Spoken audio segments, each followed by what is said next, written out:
Ah, on le voit sur le graphique de la séance. L'indice français a eu un sursaut au moment où le patron de la Fed, Jérôme Powell, a parlé cet après-midi. Il a laissé la porte ouverte à une baisse des taux à la fin du mois, indiquant, je cite, que de nombreuses incertitudes continuaient de peser sur l'économie américaine et que les pressions inflationnistes restaient faibles. Les marchés parient désormais sur une baisse de 25 points de base des taux dès la fin juillet. Mais voilà, après ce sursaut, l'indice français il est retombé pour finir presque stable à moins 0,08% vers les 5568 points.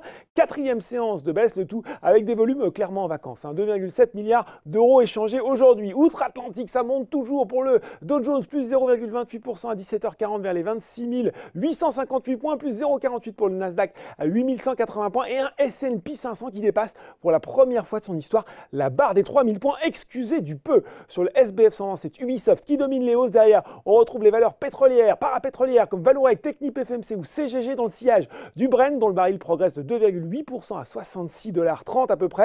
Il faut dire que les stocks américains ont baissé de 9,5 millions de barils. Une chute plus marquée qu'attendue par les observateurs. Ça grimpe aussi sur le SRD pour Morel et Prom. La junior pétrolière profite de son entrée dans la shortlist de Ports en Part avec un objectif de cours de 4,15 €. Airbus, lui, continue aussi à prendre de l'altitude. Le géant de l'aéronautique progresse de 50% depuis le début de l'année. Il profite des difficultés de son rival américain plombé par l'affaire 737 MAX. Boeing a livré 239 avions de ligne au premier semestre, soit une baisse de 37% sur un an. Ça va bien aussi pour STMicro qui lui bénéficie à des bons chiffres de son homologue taïwanais TSMC qui a annoncé ce matin une croissance de 21,9% de son chiffre d'affaires en juin à 85,9 milliards de dollars taïwanais. Du côté des baisses, Pernod Ricard voit le verre à moitié vide, plus forte baisse du SBF 120. Derrière, on retrouve les foncières Mercialys et Gecina et puis c'est à peu près tout.